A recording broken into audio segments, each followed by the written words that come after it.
FightHype here with the unified light heavyweight champion, Andre Ward. Andre, can you talk a little bit about the rhetoric that's come from the other camp and some of the tactics that they're trying to use and what it means to you? It's not gonna work. Like it's part of the game, you know. And, you know, I'm happy the fans get a chance to get into it. It's gonna make this fight a lot bigger than the first fight because what people are seeing is real. And it's unfortunate that sometimes the rhetoric, you know, is a lot of it is lies, man. It's not true, you know, but they know people don't know the difference. How are we going to know if you went to my hometown and 3 people came up to you? How do we know if that's true or not? Right. Maybe it is. When you hear Kovalev say things and threaten things like, I'm going to end your career, is that out of frustration and desperation? Or, you know, do you think he's trying to psych himself up here? My question is, who are you trying to convince? Me or you? Right. Andre, are you trying to finish it this time around, or are you going to leave it on the hands of the judges again, or what was it like? Was it going to be like the same as it was before, your approach to it? I'm trying to start a torrid pace. I'm trying to pick up where I left off. And my job is to try to get this fight done within the distance, or to do it in such a way where, you know, it's clear, you know, and I'm putting that burden on myself. You know, I'm not satisfied with the first fight. We won the first fight, we did what we had to do, and we had to do it the hard way.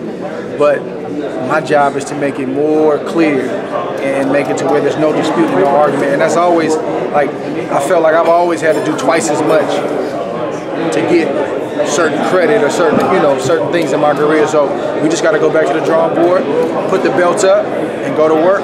And prepare to defend. Andre, can I ask you, how do you keep your composure with all the stuff being said about you right to your face? Anybody else would like let their hands go pushing, yelling, headbutt?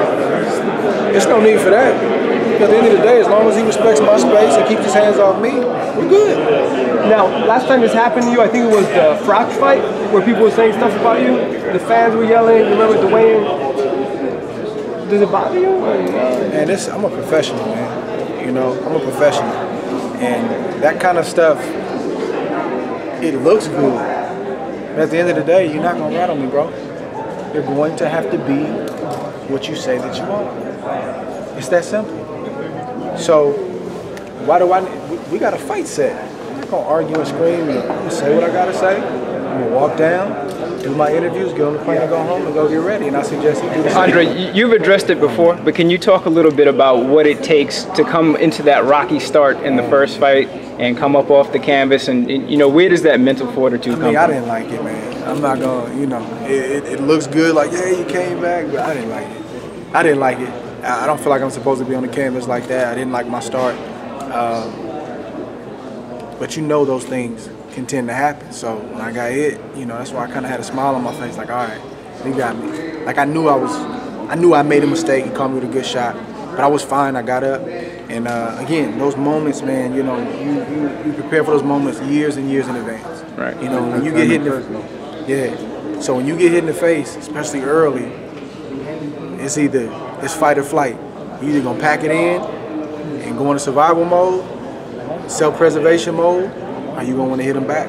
So, and on that point, I wanted to get that back. Where you say that Kovalev's code has been cracked, does that mean that, you know, you feel like you've made the necessary adjustments or can make the necessary adjustments to avoid any such situation? And, you know, can Kovalev improve at all, or have you seen his best? I mean, I have to believe that he's gonna get better. Now, me knowing boxing as long as I have, and me knowing the system that he's come from, and me knowing that from the second round on, it was a good time to make some adjustments. Me knowing that, like I have my thoughts as far as, bro, you had an opportunity to make adjustments and do what you needed to do. So maybe he will after 7 months. But I'm gonna anticipate getting a better Kovalev, but they just need to know that I'm gonna be better too. That wasn't my best fight. That was a necessary fight. That was a necessary fight we had to fight, but that wasn't, you know, a crowning moment in terms of like I did everything right or 80% right. So I got a lot of work to do, you know, and I'm not gonna kid myself. He's gonna come better, but I'm gonna come better, and that's what's gonna make this fight what it's supposed to be. You know, this is what rematch is all about. I love it. You don't have to like be on my side. I got respect for people that felt like I lost. It's all good. Just tune in June 17th. Andre, buy a ticket. Come out. Pay-per-view. Anything. What do you think of Jean Pascal calling out Nick Diaz? Does he not know what he's getting into? He Nick or Nate? He called out Nick. Nick's 1-0 as a pro. Nate, easier work. Both of them. Boys can fight, man. Whenever I fight at Southpaw, I have them both in camp.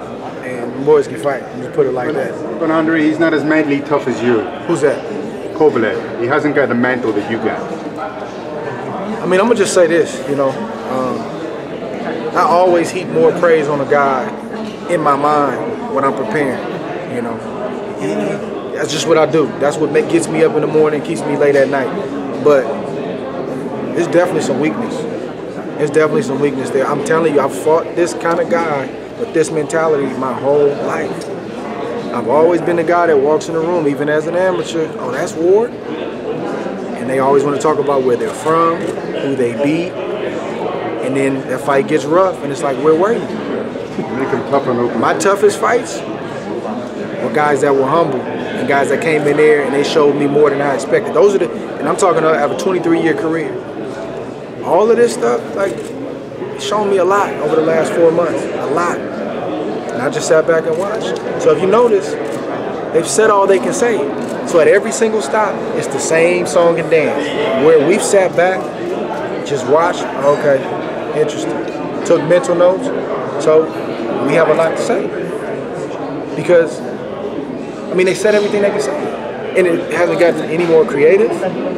They haven't decided to say, man, let me give credit. None of that stuff. So it's all good, man. It comes with the territory. All the tough talk is good, but you got to see me, man, June 17th. That's what it boils down to. All right, thanks, guys. Andre, do you think that